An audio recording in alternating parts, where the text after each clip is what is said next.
Today on Filmed in Utah, I'm talking to Channing Lowe about his feature film Ground Zero, Lucas Millhouse about his short film Zombo, and Michale Shumway about the Edison Effect. We'll also take a look at the nominees for the first annual Filmed in Utah Awards.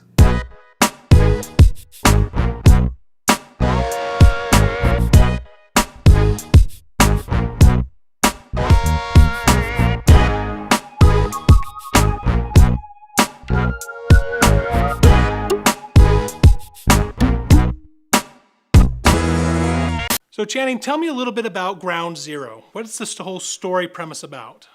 Well, first of all, we started thinking we wanted to do some sort of zombie movie, and then we thought, well, I mean, everybody's doing zombie movies, but we wanted to kind of do something that was that we could do on.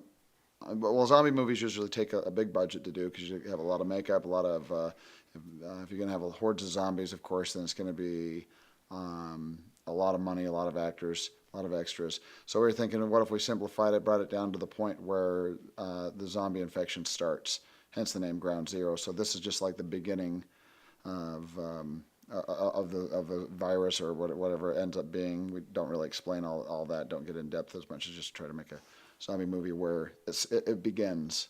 So it starts out with just a few people, and then starts out in a warehouse. These guys are trying to kind of contain it, keep it from getting out. Is the basic premise. So. And how difficult was it filming all this in Utah, as far as trying to find the right location for sound, for lighting, and all that? We don't have a lot of sound studios. What did you use to make sure that everything worked well shooting it here in state?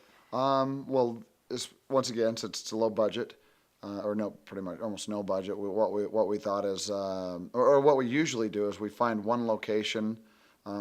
It's almost like the Session 9 type of idea where they found a location and they wrote their script around that location once they secured the location.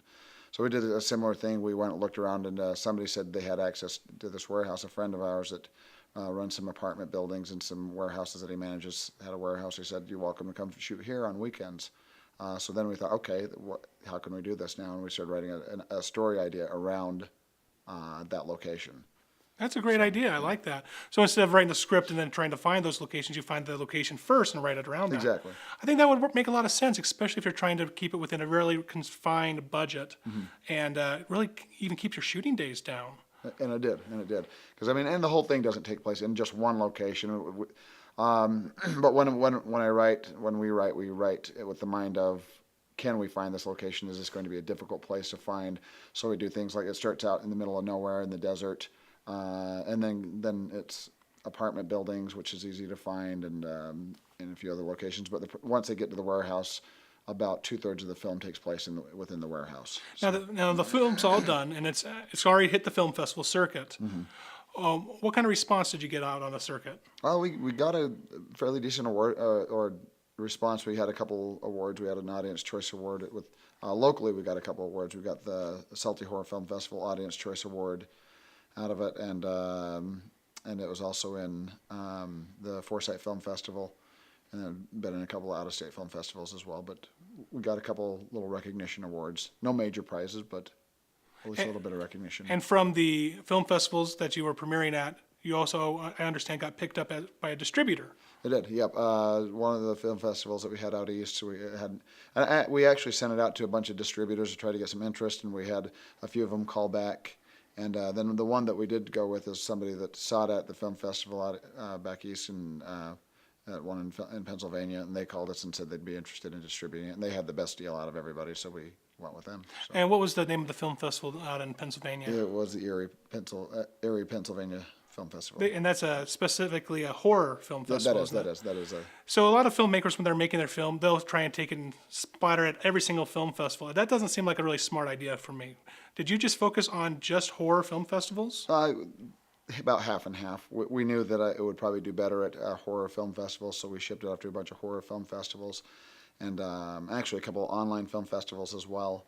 And then we did some of the bigger film festivals, trying to get it into those. Didn't have much luck with things like CineQuest, obviously, Sundance, and things like that, and didn't expect to get in those. But you keep trying, though. But just submit, just because you never know unless you try. Exactly. Right. There's one way to ensure that you don't make it into something like Sundance, and that's to not submit. So exactly. How can people find more information about Ground Zero? Right now, we do have a website, groundzerothemovie.com. They can go there and visit that, and it's got and I've got I'll get on it and update it right away, because we've got a update that we just recently, this is like the past week, we found out the street date for distribution, which should be hitting Netflix and Amazon streaming and DVD as well. That's cute. You think that's him? How many dead guys do you think are out here? Let's get his arm. It's frozen. Break it!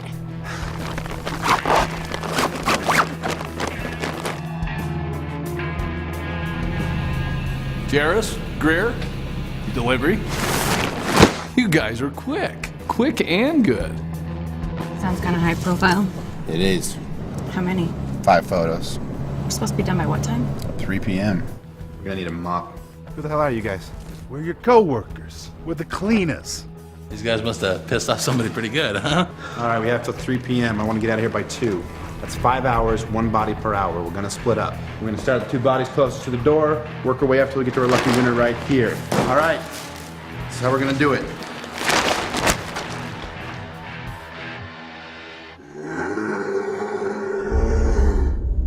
I turn around and the body was gone, and he grabbed me and he growled and he bit me. He was dead when we got here. Jarris confirmed it. I know he's dead. I just killed him. But what do you think? I did this to myself? I can't even reach that. No way.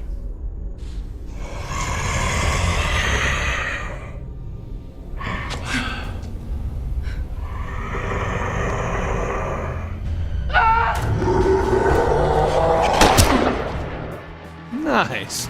Very nice.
When some people struggle with their mortgage payments, they become frozen, petrified.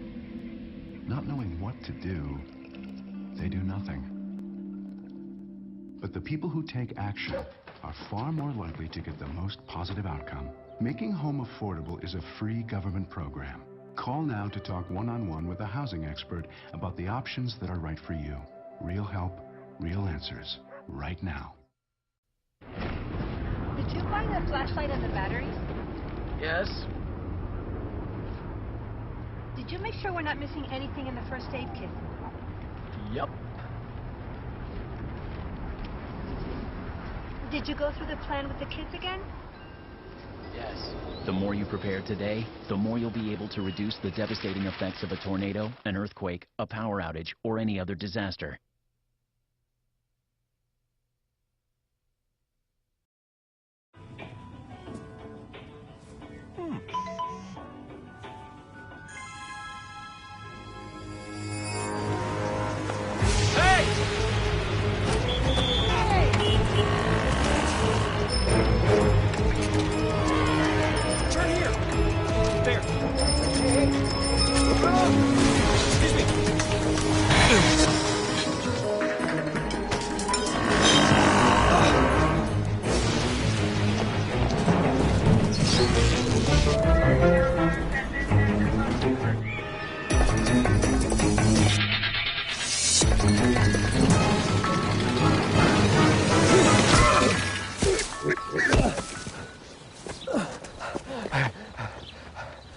So, same time next week? Well, of course. put away a few bucks, feel like $1,000,000. For free tips to help you save, go to Feed the Pig.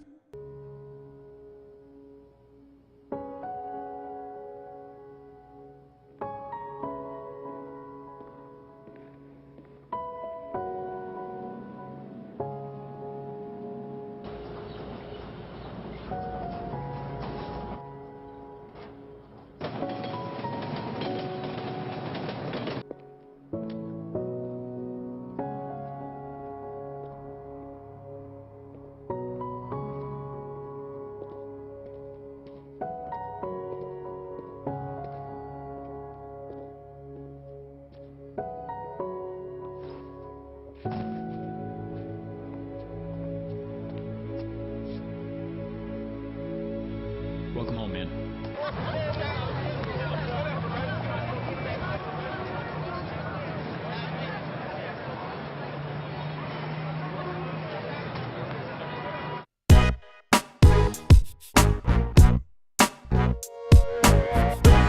You've done a few zombie movies. Have. You've won an award with one of them. I won 2 awards with one of them. Oh, that's horrible, because the movie was not that good. I know, it's a strange coincidence. It was originally made for the LDS Film Festival Challenge. So Mormons like zombies, apparently. They do. Who else likes zombies? Wyoming. Wyoming likes zombies. Yeah. Well, that makes sense, because I think there's Mormons in Wyoming as well. I think there's zombies in Wyoming too. There might be. Yeah. And now you're making another zombie movie. Yeah, I'm going back to the trough. You think there's anything there? There might be. We'll find out. What are you working on? What's the show called? I'm working on a show called Zombo. Zombo. It sounds kind of like Bozo. Yeah. Is he a clown? My friends in high school back in the day, we would all call each other Jimbo. Okay. And so I just took a zombie and Jimbo and smashed them together. And you know, I like a smash up. Good. Should we break into a song right now? What would you like to sing? I'm good. Let's talk a little bit about what Zombo is about. Okay. Zombo is a documentary film style. It's about a documentary film crew, very small crew, who come across the first zombie ever.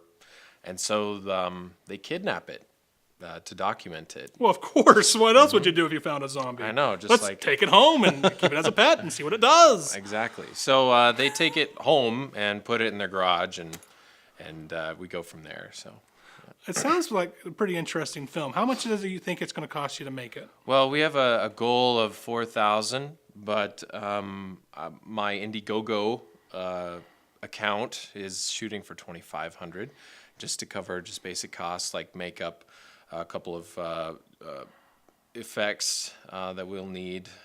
So we just want to make it look really good and have the sound, spectacular. And we'll go from there. A good show starts with some good sound, or at least a good story. And if you don't have a good story, at least have a good sound, right?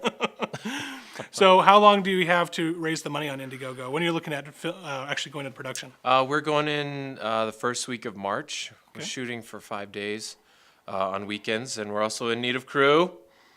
So if you want to come by and be on crew, it's totally cool. Just email me. Just putting that out there. And so the Indiegogo thing goes to the 15th of February. Okay. Yeah. So it looks like it should be a fun little show. And all teasing aside, it looks like a fun premise. I haven't seen anybody do a zombie show where they're actually trying to understand the zombie. It's always chop off the head, just come up with cool little gore effects. I'm sure you're gonna have some gore. Yeah, there'll be some blood and effects, but getting back to what you just brought up, zombies really are misunderstood, and I think that's something that we need to address. I've been waiting a long time for you to come into my life. Can you hear me?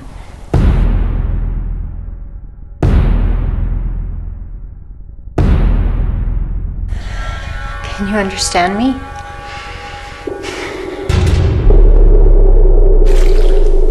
Understanding you is gonna take some time. I know deep down, somewhere, eventually you'll understand me too. Zombo.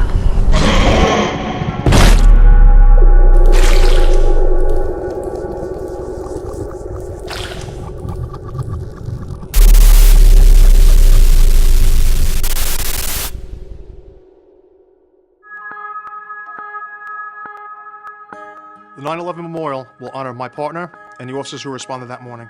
It's for my brother. And my 343 brothers who didn't make it. It's about hope for the future. So we always remember September 11th. For my husband who never came home. And the first responders who saved my life. This shows the world that we can rebuild. That we are united. And that we are strong. Because the best of humanity can overcome the worst hate.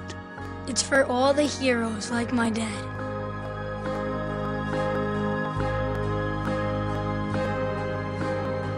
This year, the National September 11th Memorial opens in New York City. Join us to honor, remember, and reunite. To learn more or to reserve your visit, go to 911memorial.org.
All right, Mike, tell me a little bit about the Edison Effect. So it's just a short film we put together.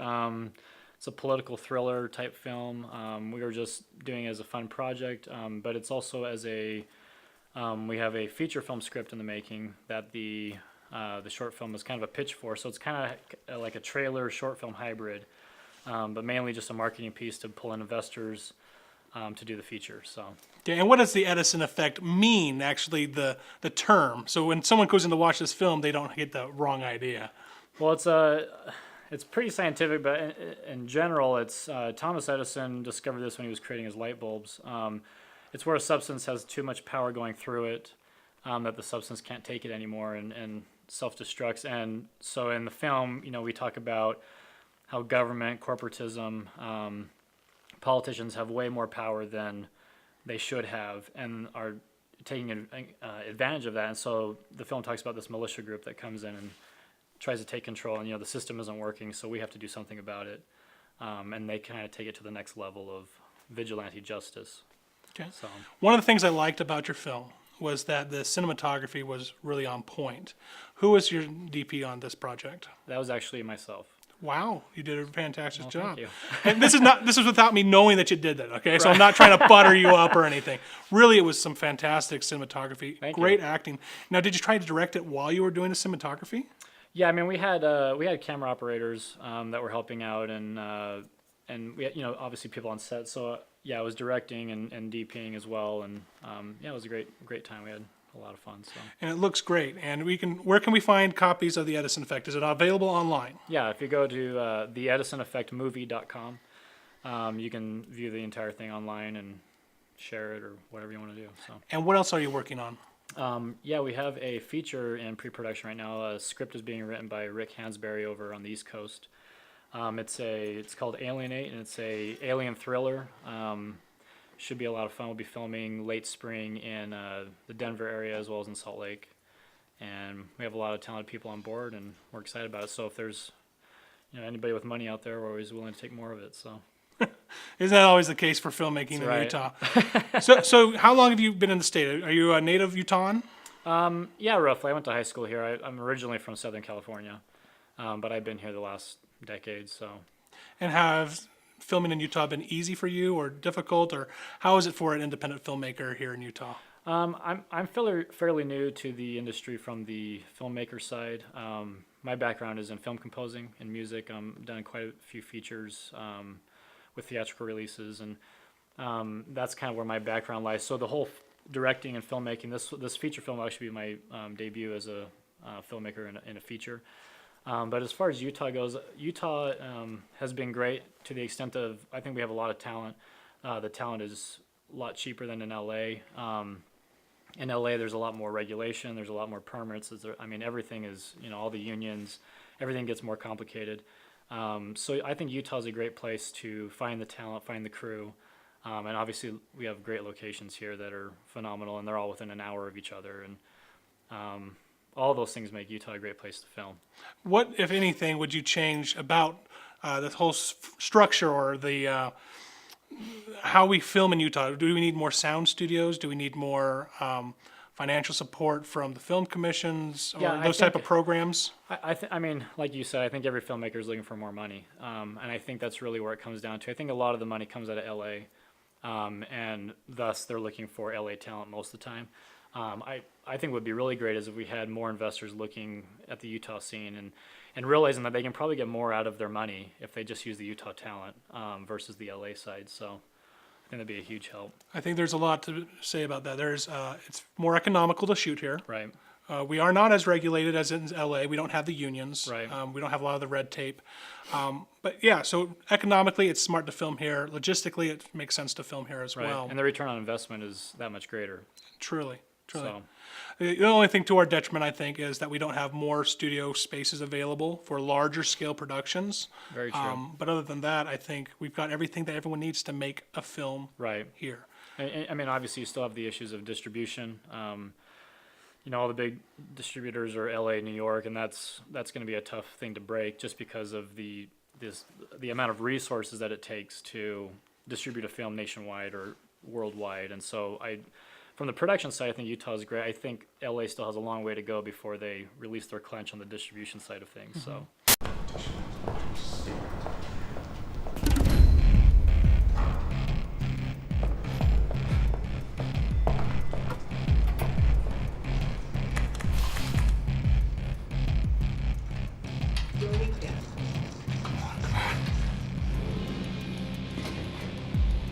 So you're saying that this is all my wake-up call, my personal warning.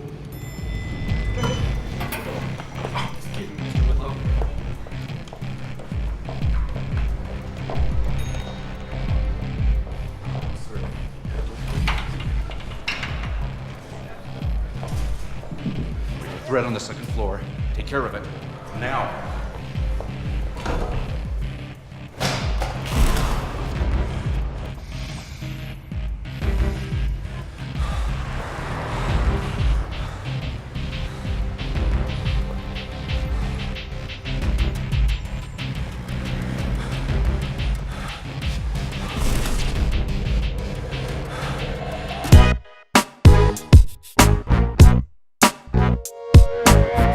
Next week, I'm going to be co-hosting the first annual Filmed in Utah Awards. Now, this show is going to feature the best filmmakers, cast, and crew in the state for 2011.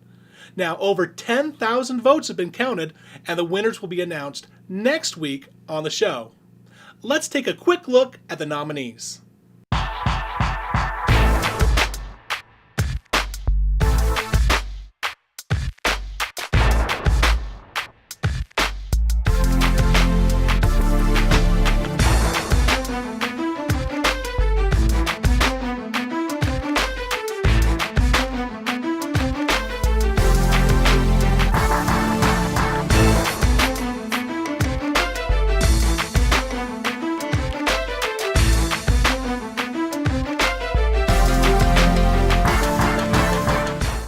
Alright, filmmakers, if you want to get a job, listen up. We have the Indy Feature Lone Wolf Little Dragon. Now they're looking for cast and crew.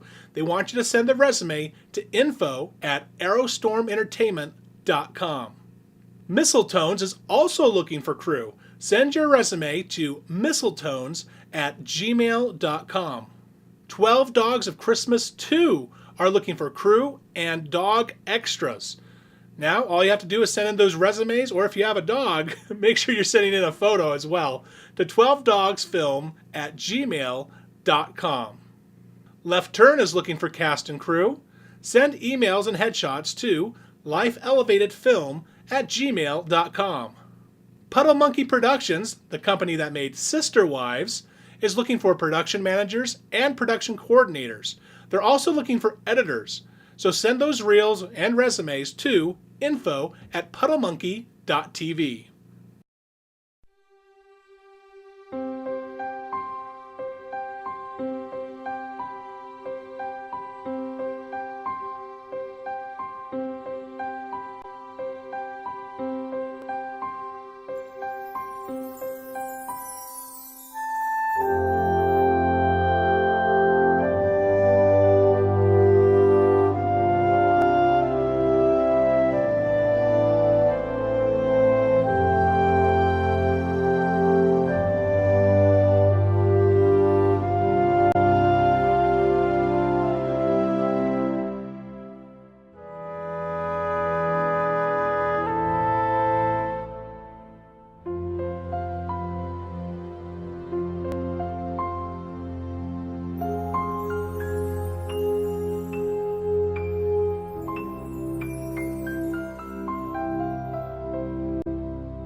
When friends don't stop friends from drinking and driving.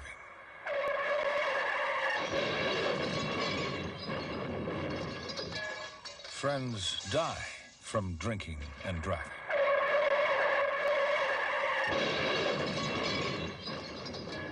Friends die from drinking and... Friends don't let friends drive drunk.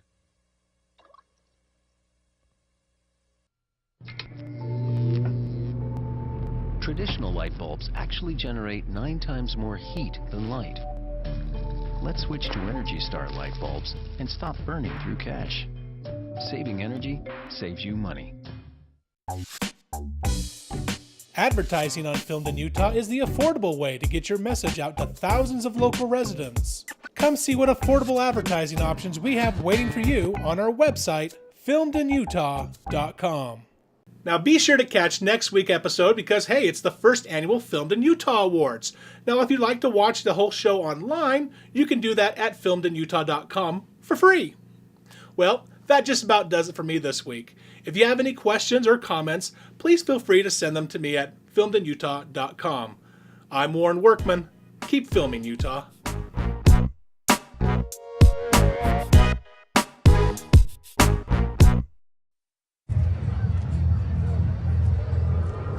Looking for these? You drive buzzed. It could be one very expensive ride. First, you gotta make bail. Then pay me to get your car back. Your insurance premiums will go through the roof. And my legal fees just keep adding up.